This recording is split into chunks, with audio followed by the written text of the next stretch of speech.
You can't come anymore. You can't get in to see your representatives. You can't get in the Capitol. It's really a sad time.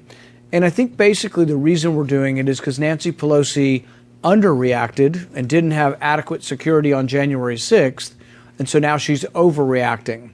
And I think ultimately it's going to come out that there were requests for National Guard and for more Capitol Hill police before January 6th, and that those requests were turned down by Nancy Pelosi and her handpicked sergeant at arms. I think as that becomes more readily apparent, she's concerned that she'll be blamed for not having adequate security on January 6th. You can't come anymore. You can't get in to see your representatives. You can't get in the Capitol. It's really a sad time.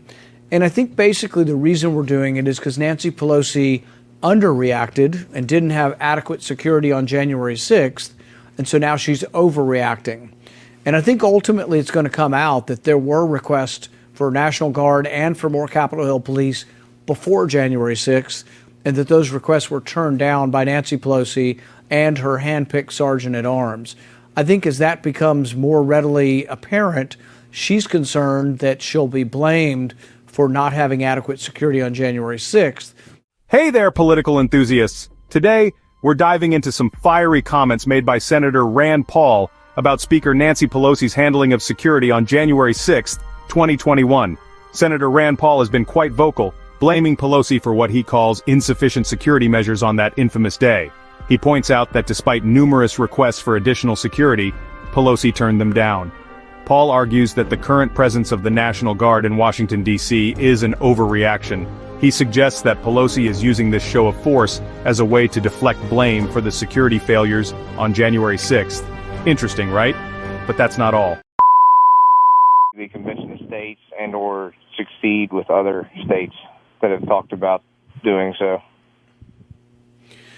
On the first question with the National Guard, I don't think there is a threat that is such that we should have the National Guard here. I think that we have, a 10-foot tall fence with razor wire on it, with about a mile perimeter all around the office buildings, all around the Capitol. If you want to come and see the world's greatest constitutional republic, which is America, you can't come anymore. You can't get in to see your representatives. You can't get in the Capitol. It's really a sad time. And I think basically the reason we're doing it is because Nancy Pelosi underreacted and didn't have adequate security on January 6th. And so now she's overreacting. And I think ultimately it's going to come out that there were requests for National Guard and for more Capitol Hill police before January 6th, and that those requests were turned down by Nancy Pelosi and her handpicked sergeant at arms. I think as that becomes more readily apparent, she's concerned that she'll be blamed for not having adequate security on January 6th. And as a consequence, I think she's putting up a big show of force with having the National Guard out there now. And so I do think that there are threats. Look, I was at the ball field when a crazy Bernie Sanders supporter came and shot at us. Steve Scalise almost died. One staff member was about 10 feet from me, was shot in the leg. The guy fired off 200 shots in about a 5-minute period. So I'm aware of the violence that we face and that we need security.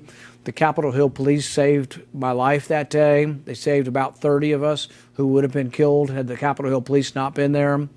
One night, my wife and I, after leaving the White House for a big convention where the president was speaking, couldn't even cross a road without a mob of over 100 people attacking us. That night, our lives were saved by the D.C. police. So I'm a big proponent of our police and that they are a viable function and that we shouldn't buy into this craziness of defund the police. But at the same time, we live in a free country. We don't want to live under an army. The army has a great purpose, but the army is for defending us from foreign invasion. And when we have to have the army used, the Constitution was very clear that we vote on declaring war on a specific enemy. When 9/11 happened, I was as mad as any other American about the people who attacked us, and I would have voted for the authority to go after them. We did. We found them, we captured them, we killed them, and we put them in prison. That happened over probably 15 years ago now, and yet we're still in Afghanistan building them roads and schools and bridges, and it has nothing to do with our national defense. So I think you hit the nail on the head with foreign intervention. Our founding fathers didn't want us to be at war overseas or anywhere else unless Congress had declared the war. I recently spoke to a group of National Guardsmen from Kentucky who are up here guarding the Capitol, and I told them that it's inexcusable that their representatives have not voted on whether or not we should be at war in Afghanistan or Somalia or Mali or Niger or any of these places where we send these young kids. It is unfair, irresponsible, and it is Congress shirking their duty to have sent these kids who sometimes come out back, losing a leg, losing both legs and an arm, and no one has bothered to even vote whether we should be there and declared who the enemy is.